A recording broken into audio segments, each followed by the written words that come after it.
Katabolisme. Katabolisme adalah reaksi penguraian senyawa kompleks menjadi senyawa yang lebih sederhana dengan bantuan enzim. Penguraian senyawa ini menghasilkan atau melepaskan energi berupa ATP yang bisa digunakan untuk beraktivitas. Katabolisme berfungsi untuk menyediakan bahan baku untuk sintesis molekul lain dan menyediakan energi kimia yang dibutuhkan untuk aktivitas sel. Proses katabolisme dibagi menjadi dua proses, yaitu proses respirasi aerob yang terdiri dari proses glikolisis, siklus Krebs, dan transport elektron. Lalu dibagi juga menjadi respirasi anaerob yang terdiri dari proses fermentasi, yaitu fermentasi alkohol dan asam laktat. Respirasi aerob. Respirasi aerob adalah proses respirasi yang menggunakan oksigen untuk melepaskan karbon dioksida. Dalam katabolisme karbohidrat, glukosa digunakan sebagai sumber energi. Beberapa molekul lain seperti protein dan lemak dapat digunakan sebagai sumber energi pada respirasi aerob melalui proses kimia yang sama seperti yang dilakukan oleh karbohidrat. Secara rincinya, respirasi glukosa meliputi serangkaian reaksi kimia yang terdiri atas 3 tahap, yakni glikolisis, siklus Krebs atau siklus asam sitrat, dan transport elektron. Glikolisis. Glikolisis merupakan proses pemecahan satu molekul glukosa atau senyawa kimia dengan 6 atom karbon yang terjadi di dalam sitoplasma sel.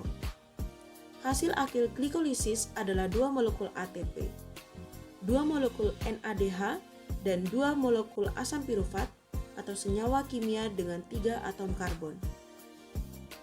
Asam pirufat yang dihasilkan akan diteruskan ke tahap siklus Krebs yang terjadi di mitokondria.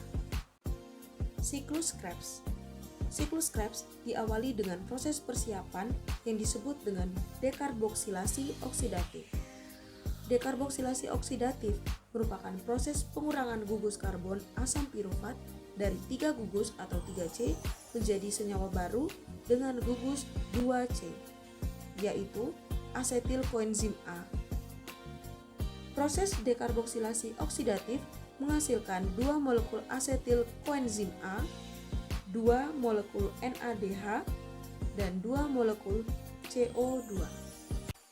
Step pertama siklus Krebs yaitu asetil koenzim A akan bergabung dengan asam oksaloasetat yang sudah ada di matriks mitokondria membentuk asam sitrat atau asam trikarboksilat. Step 2, asam sitrat diubah menjadi isositrat. Step 3, asam isositrat dioksidasi menjadi asam alfa ketoglutarat plus CO2 plus NADH. Step 4, asam alfa ketoglutarat dioksidasi menjadi suksinil koenzim A plus CO2 plus NADH. Step 5, suksinil koenzim A diubah menjadi koenzim A dan asam suksinat. GTP yang terbentuk memberikan gugus fosfat ke ADP untuk membentuk ATP. Asam suksinat diubah menjadi asam fumarat plus FADH2 oleh suksinat dehidrogenase pada step ke-6. Step 7, asam fumarat direaksikan dengan air menghasilkan asam malat. Step 8, asam malat diubah menjadi asam oksaloasetat dan menghasilkan NADH. Oksaloasetat yang terbentuk akan bergabung kembali dengan asetil koenzim A dan sebuah siklus terbentuk. Siklus Krebs menghasilkan 4 molekul CO2, 2 molekul ATP, 6 molekul NADH, dan 2 molekul FADH2.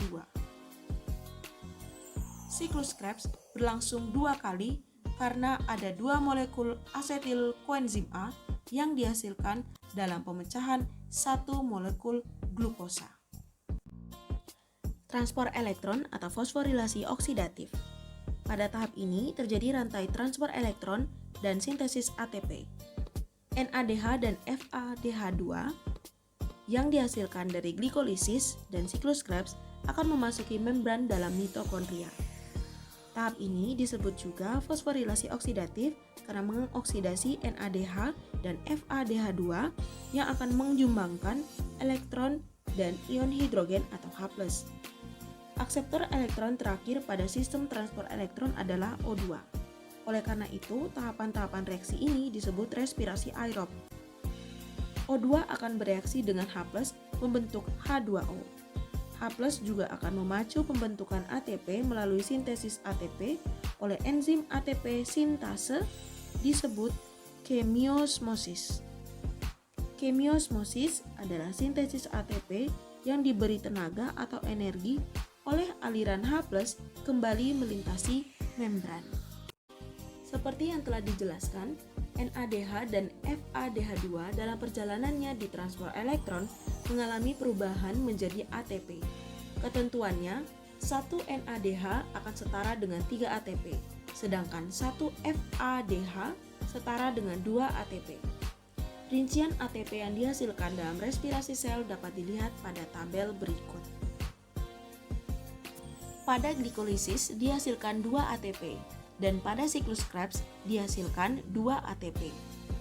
ATP yang jumlahnya 4 tersebut disebut sebagai ATP yang dihasilkan langsung.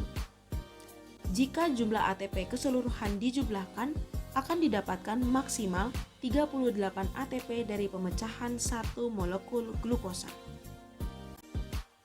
Respirasi anaerob. Respirasi anaerob adalah respirasi sel yang tidak membutuhkan oksigen bebas.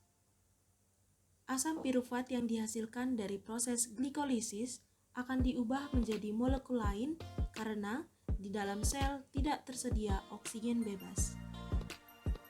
Energi yang dihasilkan dari proses respirasi anaerob lebih kecil dibandingkan dari respirasi aerob. Contoh respirasi anaerob adalah fermentasi. Berdasarkan produk yang dihasilkannya, fermentasi dibedakan menjadi fermentasi alkohol dan fermentasi asam laktat. Fermentasi alkohol. Fermentasi ini dinamakan fermentasi alkohol karena salah satu produk yang dihasilkannya adalah etil alkohol atau etanol.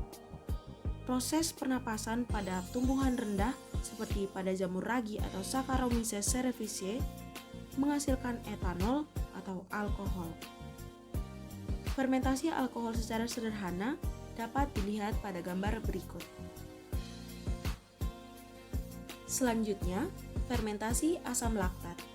Fermentasi ini dinamakan fermentasi asam laktat karena salah satu produk yang dihasilkannya adalah asam laktat.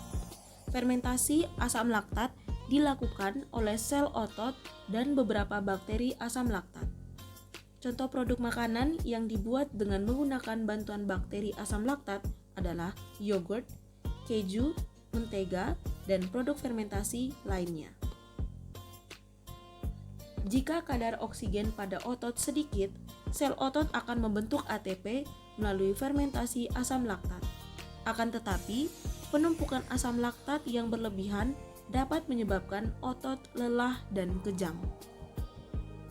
Fermentasi asam laktat dapat dilihat pada gambar berikut.